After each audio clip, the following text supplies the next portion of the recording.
Salah satu keistimewaan daripada bulan suci Ramadan, Allah Subhanahu wa taala di bulan suci Ramadan menurunkan kitab suci Al-Qur'anul Karim. Di dalam surah Al-Baqarah ayat 185,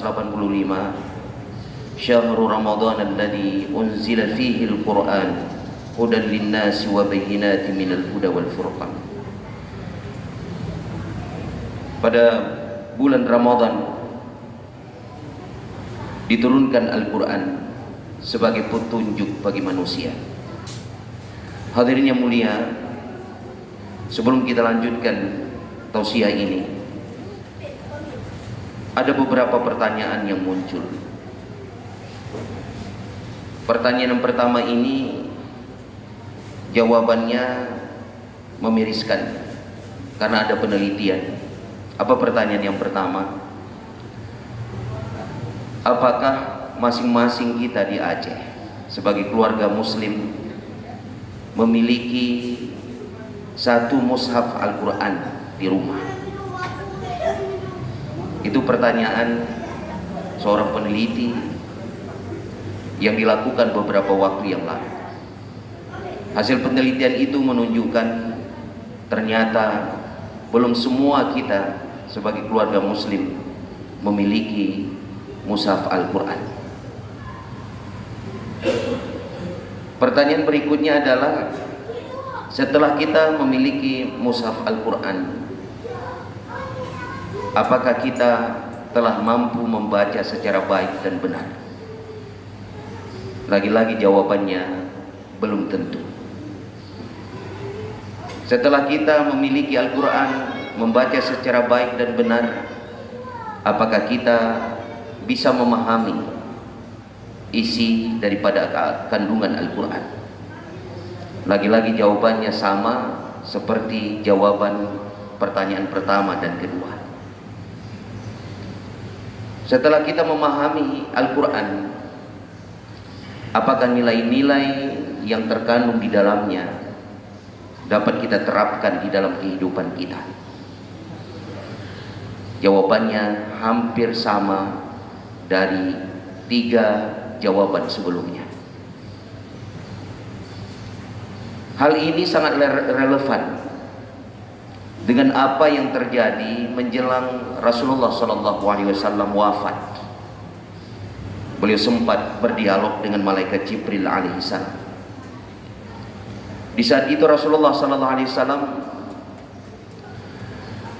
berkata kepada malaikat Jibril, "Wahai Jibril, apakah engkau akan turun lagi nanti ke bumi ini setelah aku tiada nanti?" Jibril alaihissalam mengatakan, "Ya Rasulullah, saya tetap akan turun ke muka bumi untuk mencabut beberapa mutiara, untuk mengangkat 10 mutiara. Salah satu yang akan diangkat oleh malaikat Jibril," kata Jibril kepada Rasulullah SAW, "Arfa'ul Quran." Aku akan mengangkat Al-Quran. Apakah yang diangkat oleh Jibril itu fisiknya Al-Quran? Sementara hari ini cetakan demi cetakan Al-Quran itu terus dilakukan di seluruh dunia. Di Indonesia, di Saudi Arabia terutama, mereka mencetak Al-Quran. Artinya yang diangkat oleh Jibril nantinya bukanlah fisik daripada Al-Quran. Apa juga yang diangkat? Ruh daripada Al-Quran. Berapa banyak hari ini orang dapat membaca, kemudian mereka bisa memahami, namun nilai-nilai ruh daripada Al-Quran itu tidak diterapkan di dalam kehidupan kita. Itu yang menjadi persoalan. Maka oleh karena itu hadirin yang berbahagia, agar kita dekat dengan Al-Quran, agar interaksi kita semakin hari semakin dekat dengan Al-Quran, mari kita melihat apa sebenarnya Al-Quran itu. Hadirin yang mulia, Al-Quran itu adalah bacaan yang sangat sempurna. Itu makna secara harfiah. Maka sungguh tepat penamaan ini, karena sejak manusia mengenal tulisan, 5.000 tahun yang lalu, itu tidak ada yang bisa menandingi bacaan Al-Quran. Malah tidak ada bacaan, hadirin yang mulia, sebagaimana kita ketahui, yang digemari oleh miliaran umat manusia, dibaca terus menerus, kemudian diwariskan dari satu generasi ke generasi yang lain. Kemudian tidak ada satu bacaan yang diatur begitu baik, begitu rapi dan sistematis. Dari cara kita membaca, di mana tempat kita wakaf, mana huruf yang ditebalkan, mana huruf pula yang ditipiskan, hingga irama membaca bacaan ini diatur begitu indah sekali. Tidak ada satu bacaan seperti ini. Maka oleh karena itu, hadirin yang berbahagia, agar interaksi kita dengan Al-Quran sebagai kitab suci kita semakin dekat dengannya, mari kita melihat beberapa bukti kebenaran. Bukti kebenaran Al-Quranul Karim. Yang pertama, kita melihat dari sisi redaksinya. Banyak ulama mengupas terkait ini. Ulama-ulama kontemporer saat ini tak terkecuali, mereka mengupas aspek daripada kemujizatan Al-Quran. Dari celah redaksi ditemukan keserasian, keindahan daripada Al-Quranul Karim. Malah Imam Syafi'i sendiri 1200 tahun yang lalu, dengan cara manual tanpa alat yang canggih, telah menghitung huruf yang terdapat di dalam Al-Quran. Huruf yang terdapat di dalam Al-Quran menurut Imam Syafi'i, yang dinukilkan oleh Ibnu Arabi, itu 1.027.000 huruf. Bayangkan hadirin yang berbahagia, Rasulullah SAW dalam sebuah hadis menyebutkan, alif lam mim itu bukan satu huruf, tapi alif satu huruf, lam satu huruf, mim satu huruf. Rasulullah kemudian mengatakan, satu huruf kita baca, Allah Subhanahu wa ta'ala membalas satu kebaikan dengan balasan 10 kebaikan, 10 pahala. Bayangkan hadirin yang berbahagia, 1 juta huruf kita sekali khatam saja, berapa balasan yang kita dapatkan.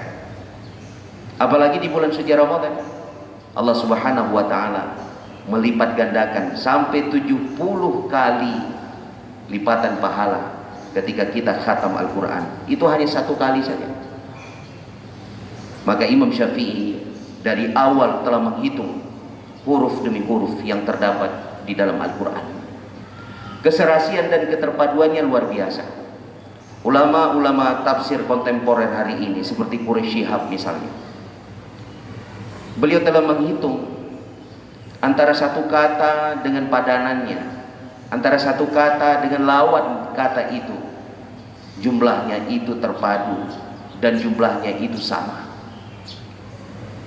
Contoh misalnya kata hayah yang bermakna hidup, Allah sebutkan 145 kali, sama seperti kata maut yang bermakna mati. Dunia Allah sebutkan 115 kali, sama seperti penyebutan akhirah 115 kali pula. Kemudian malaikat Allah sebutkan 88 kali, sama seperti jumlah syaitan di dalam Al-Quran. Malah yang luar biasa, Allah menyebutkan kata yom dalam makna yang tunggal, dalam kata yang tunggal 365 kali menurut Quraisy, sejumlah hari-hari di dalam 1 tahun. Ini luar biasa. Allahul ladzi anzalal kitab bil haqq wal mizan. Allah Subhanahu wa ta'ala telah menurunkan Al-Quran dengan kebenaran dan penuh dengan keseimbangan. Maka sampai dengan detik ini hadirin yang berbahagia, tidak ada seorang makhluk pun, baik dia manusia maupun jin, yang bisa menandingi kehebatan Al-Quranul Karim. Maka Allah Subhanahu wa ta'ala menantang kita sebagai makhluk. Qul la in ijtama'atil insu wal jin ala ayatu bimithli hadzal Qur'an la ya'tuna bimislih walau kana ba'dukum li ba'din dhahira. Katakanlah olehmu ya Muhammad, sekiranya jin dan manusia itu berkumpul ingin mendatangkan semisal Al-Quran, sungguh mereka tidak mampu mendatangkannya, walaupun mereka antara satu dengan yang lain itu saling bekerja sama. Tidak ada yang bisa menandingi Al-Quranul Karim. Kemudian kita melihat lagi keterpaduan yang ada di dalam Al-Quran. Sering orang di luar sana, hadirin, termasuk orang-orang liberal, orang-orang orientalis, mereka mengatakan bahwa Al-Quran itu tidak sistematis. Ketika kita membaca satu ayat Al-Quran dengan penjelasan tertentu, tiba-tiba datang ayat yang lain menjelaskan persoalan yang lain pula. Terkesan tidak sistematis, terkesan acak-acakan. Kalau kita betul-betul membaca Al-Quran ayat demi ayat, ada keterpaduan di dalamnya. Jadi kalau kita betul-betul membaca Al-Quran, seolah-olah ayat demi ayat itu ibarat untayan mutiara yang terikat di ujung tas tali, yang kita tidak bisa memastikan mana pangkal dan ujungnya. Begitu terpadu sekali. Apa yang diinginkan oleh Al-Quran dengan sistematika seperti itu? Terutama bagi kita orang Islam yang beriman, agar satu ajaran, agar satu nilai yang ada di dalam Al-Quran jangan dianggap lebih penting daripada nilai dan ajaran yang lain. Semua penting dan semua pula harus diterapkan secara bersama-sama.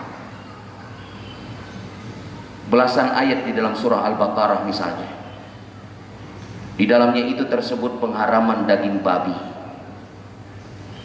kemudian ancaman terhadap orang yang enggan menyebarkan ilmu, anjuran bersedekah, kewajiban menegakkan hukum, wasiat sebelum mati, perintah puasa Ramadan, hubungan suami istri. Terkesan tidak sistematis. Belasan ayat disebutkan di dalam surah Al-Baqarah, terkesan acak-acakan. Tapi lagi-lagi yang diinginkan oleh Al-Quran, agar kita kaum muslimin menerapkan nilai dan ajarannya secara terpadu, tidak menganggap satu lebih penting daripada yang lain. Jangan kita menganggap bahwa pengharaman daging babi itu jauh lebih penting untuk kita hindarkan daripada kewajiban menegakkan hukum. Puasa Ramadan itu jauh lebih penting daripada hubungan suami istri. Semua penting. Nilai itu harus kita terapkan secara terpadu, berbarengan di dalam kehidupan kita. Maka inilah konsep sebenarnya. Apalagi dalam konsep pembangunan. Konsep pembangunan harus diterapkan secara terpadu dan bersama-sama. Maka kalau kita melihat lebih jauh, jangan-jangan konsep ini yang diterapkan di Singapura, negara yang dekat dengan kita, yang diterapkan oleh orang-orang Eropa dan Amerika, konsep pembangunan terpadu. Tidak menganggap satu aspek pembangunan lebih penting daripada yang lain. Semua aspek pembangunan itu dijalankan secara terpadu. Maka Singapura, negara-negara di Eropa dan di Amerika, mereka maju hampir di seluruh aspek pembangunan mereka. Pendidikan mereka maju lebih-lebih dari aspek ekonomi. Sementara di negara kita yang mayoritas Islam, infrastrukturnya itu luar biasa. Bagaimana dengan infrastruktur generasi muda Islam hari ini, terutama kita di Aceh? Infrastruktur jalan, bangunan luar biasa. Tapi yang menjadi persoalan adalah infrastruktur dalam tanda kutip generasi kita hari ini. Maka konsep ini harus kita terapkan secara terpadu dan bersama-sama. Pendidikan penting, ekonomi juga penting. Masalah generasi muda itu jauh lebih penting. Jembatan itu penting, tapi pembuat jembatan itu jauh lebih penting. Bangunan itu sangat penting, tapi pembangun atau pembuat bangunan itu jauh lebih penting. Jadi semua penting, dan konsep inilah yang harus kita terapkan di dalam kehidupan kita. Hadirin yang mulia, kita lihat lagi keterpaduan. Di dalam Al-Quranul Karim, Allah memerintahkan kepada kita sebagai anak untuk selalu berbuat baik kepada kedua orang tua kita. Itu perintah. Dan di saat yang sama, Allah memerintahkan kepada orang tua agar orang tua itu mendidik anaknya menjadi anak yang saleh. Karena anak yang salehlah yang mereka dipastikan dapat berbakti kepada dua orang tua. Allah memerintahkan kepada kita agar kita taat kepada orang tua, berbakti kita kepada orang tua. Di saat yang sama Allah perintahkan orang tua agar mendidik anak menjadi anak yang saleh. Artinya apa? Anak yang salah tidak mungkin berbakti kepada kedua orang tua. Hanya anak yang saleh lah yang dipastikan mereka mampu berbakti kepada kedua orang tua. Begitu juga kita sebagai rakyat. Allah memerintahkan agar kita sebagai rakyat untuk taat kepada pemimpin. Di saat yang sama Allah perintahkan kepada pemimpin agar pemimpin itu jujur dan amanah. Bagaimana kita akan patuh dan taat kepada pemimpin sementara pemimpin kita tidak jujur dan amanah? Maka keterpaduan itu yang luar biasa, yang tidak ada di dalam bacaan-bacaan lain. Maka oleh karena itu hadirin yang berbahagia, mari kita terus mendekatkan diri dengan Al-Quran. Terus kita bina diri kita agar kita terus melakukan interaksi secara dekat dengan Al-Quran.